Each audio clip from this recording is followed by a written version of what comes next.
Alright. Welcome back to That Time Reincarnated Slime Anime Review, episode number 37. We're here reviewing the 65th episode of That Time Reincarnated Slime, the Lightspeed Hero. I think this is the first anime I've watched where it's based on a light novel to have over 60 episodes. Because ReZero is only have 50, despite the fact we have season 3 coming. Overlord ended with episode 49. I would say the only one that comes close to this one. Let's see. I would probably say that probably one with the second highest as of right now is probably Rancho Girls. I think that one's got 50. I think it's like 52 episodes, I believe it is.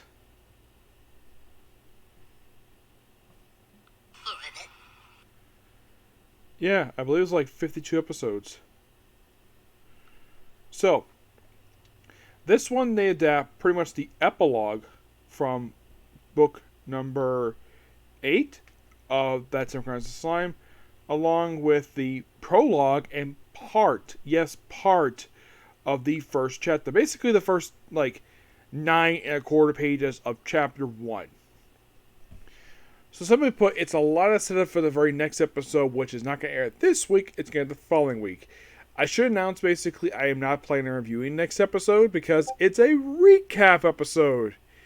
Yes, it's a recap. That's literally what it is. It's a recap episode. So, there will not be a new review for that this week, there will be one the following week. Because it's just a recap episode. I'm not watching recap episodes. That's why I watched the first thing aired this season, which was a recap episode of the previous season that just freaking aired.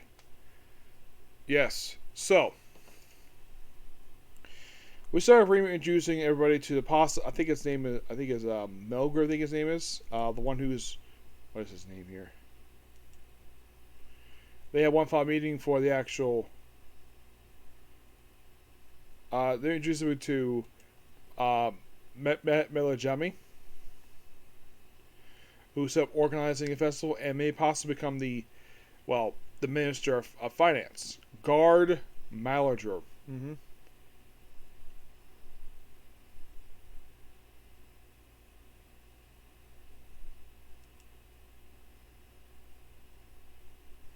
Pretty much just going to detail basically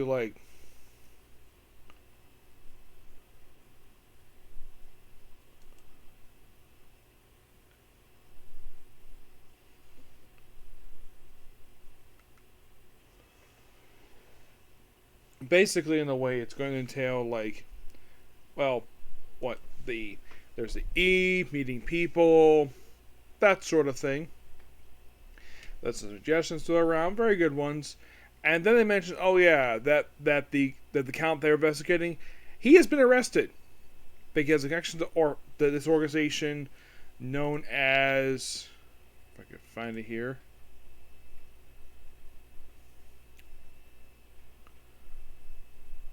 Orthros, which is a slave trade, very much a big criminal organization, and taking number Lightspeed hero Megazaki. I think it's pronounced the guy's name here. Mizuki. Yep. And he's one of the few new characters they debut in this very episode. Now, he is voiced by Mitcha Solsa. Sorry, I pronounced your name.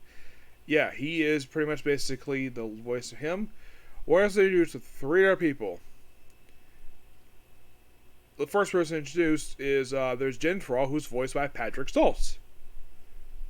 Really? Yeah, really. He's voiced by Patrick Stoltz, which I found that interesting, which makes it the 25th series I've heard him in. Yes. There is also Bernie, who starts the guy with glasses in the show.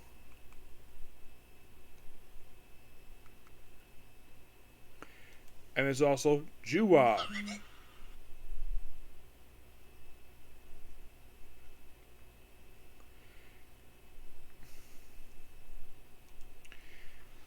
Yeah, in case you're curious who's the voice of him, or excuse me, that is, first I thought it was Brittany Kowalski, because his voice sounds very similar. But no, it's Zenethi Hyun. If I'm sorry if I mispronounced your name, but so they pretty much go through now the whole briefing scene. That's all from the epilogue from book 8, which is this book right here, which means this very episode finished reviewing this book. Excuse me, adapt this book, and the whole point from after that, we basically go through the characters, the new characters, like how we got here. We basically have how we get to this world. We see somebody who looks like Rimuru. Well, the blue hair, it's possibly Rimuru, but they don't really go into detail of it. And then he's talking to a friend of his, and he gets instantly transported. So he saves a girl. Like, all of a sudden, this girl just comes right up to him. And then, of course, he's about attacked by one of his huge teammates. And he activates the skill Chosen Hero.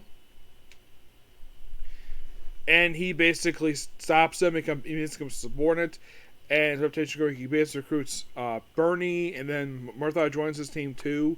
As subordinates basically form Team Lightspeed. Yeah, pretty much basically we get the start of that. And then we get to basically like...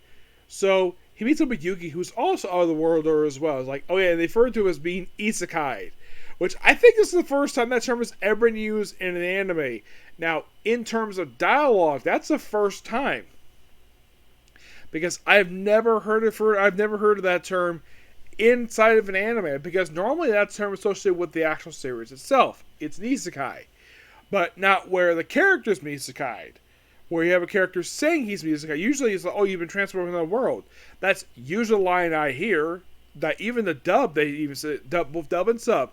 This is the first time I've ever heard that term ever used as dialogue for an anime. If anybody can list any other anime that does that, please feel free to like comments below besides this one.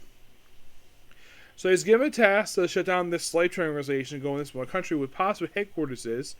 And they're smooching up with the king, and then of course you have the hero going to the bathroom and just happen to stumble across a slave trade negotiation, which the guy there, he's been stabbed, and then just by sheer coincidence, like he's about to be framed, but no, his party shows up, basically heals the guy, and the guy who gets stabbed confesses to everything, and it turns out the guy who stabbed him was one of the group's leaders. By the way, he's voiced by Keith Silverstein, by the way. And then they raid his mansion. That's when they discover that. And then they find the headquarters of this organization where they instantly free all the slaves and just basically wreck the place. Organization shut down. And they basically, thanks. And then the king says, I have one more favor for you. Can you please take these captured elves back to the Jura Forest? But it's like, oh yeah, that's also Rimu's territory. And of course they want to, well, ride out, deal with it. And there's also stuff with, like, Rimu said, okay, when it comes to this hero, I will handle it. Don't anybody interfere. Because he does not want to reap people happen with Hinata. Smart him for that part. But absolutely really good episode. It's something that we finally finished book 8, and now we're on book 9. If you're curious, how much this book was adapted for this very episode? If you're curious,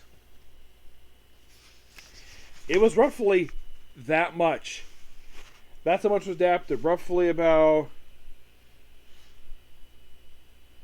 Well, it starts page 3. And we kind of finish up with page 27. They do adapt the first 2 lines of page 28. That's as far as they go through.